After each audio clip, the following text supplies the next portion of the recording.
নমস্কার। আমার এক এনআরআই ক্লায়েন্ট কলকাতায় এসে দেখেন যে তার বাড়িটা জবরদখল হয়ে গেছে।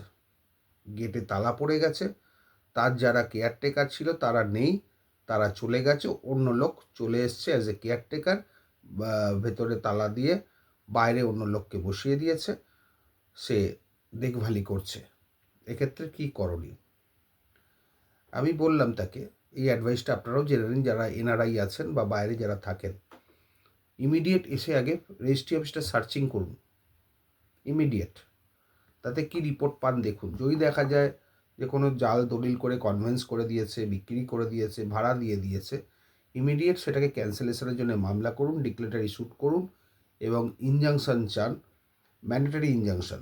ফার্স্ট হবে ইনজাংশন, একটা টেম্পোরারি ইনজাংশন, প্রহিবিটরি ইনজাংশন, যে তাতে বলা হবে যে পজিশানে আছে বা যে বসে আছে বা যে তার জাল দলিল হিসেবে কিনেছে সেই যেন আর কাউকে ট্রান্সফার করতে না পারে, নট টু ট্রান্সফার, অ্যালিয়েনেট, এনকাম্বার, এটসেট্রা।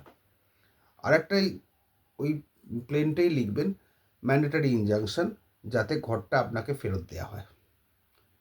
প্রথমে অ্যাডিনটেরিভ ইনজাংশন মুভ হবে, প্রহিবিটরি ইনজাংশন যেটাকে আমরা বলি। অ্যাডিনটেরি মুভ করে যদি ইনজাংশন পেয়ে যান ভালো কথা, তার উপর সমন সার্ভিস হবে, নোটিশ যাবে কোর্ট থেকে, কোর্টের বেলিফ যাবে, আপনি স্পিড পোস্টেও সমন পাঠাতে পারেন।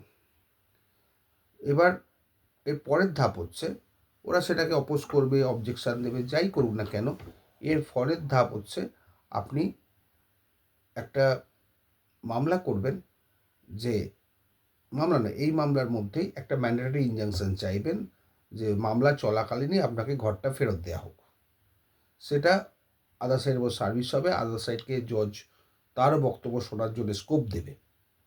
তারপরে আপনার বক্তব্য শুনবে, দুপক্ষকে শুনে যদি দেখা যায় যে জাল দলিলের মাধ্যমে আপনার পজিশন ওরা নিয়ে নিয়েছে, আপনার বাড়ি ওরা দখল করে নিয়েছে, বা এমন কিছু করেছে যেটা জাল কাগজের উপর ভিত্তি করে হয়েছে, তৎক্ষণাৎ জজ সাহেব আপনাকে ম্যান্ডেটরি ইনজাংশন দেবে, যে ওদের এগেনস্টে, যে ওদেরকে ছেড়ে দেওয়ার জন্য ডাইরেকশান দেবে বা ম্যান্ডেট দেবে যে তোমরা ছেড়ে দাও।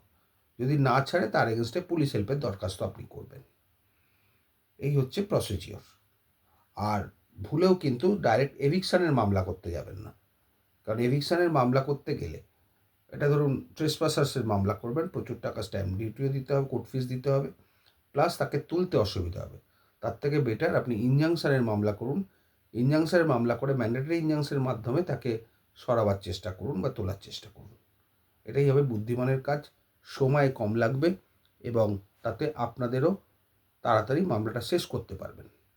তবে তাড়াতাড়ি বলছি বটে, কিন্তু কোর্টের যে অবস্থা, বিশেষ করে এখন এসআইআরের কাজ হওয়ার জন্য সবকটা মামলায় কিন্তু একটু এত ডিলে হয়ে যাচ্ছে। আর তাড়াহুড়ো করতে গেলে দেখবেন ভুল না করে বসেন, ধৈর্য ধরে চলুন। আর আইন কিন্তু ধৈর্যের কথা বলে, ধৈর্য ধরে থাকবেন, নিশ্চয়ই একটা ভালো ফলাফল পাবেন। এবং অবশ্যই আপনার লয়ারকে কিন্তু সিনিয়র মোস্ট হতে হবে বা সিনিয়র লয়ার হতে হবে, যার এই ধরনের মামলার অভিজ্ঞতা আছে। আর তারপরে মামলা চলাকালীন আপনি একটা ট্রেসপাসার্সের কেস ফাইল করতে পারেন, ক্রিমিনাল কেস, অথবা নাও করতে পারেন।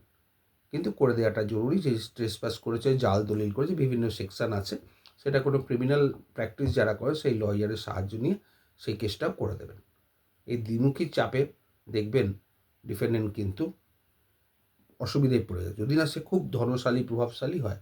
হলেও যদি ঠিকঠাক কোর্টে মামলা করা যায়, কোর্ট যদি ঠিকঠাক অর্ডার দেয় এবং অর্ডার যদি এক্সিকিউট করা যায়, তাহলে কিন্তু কাজ হবে। ভালো থাকবেন।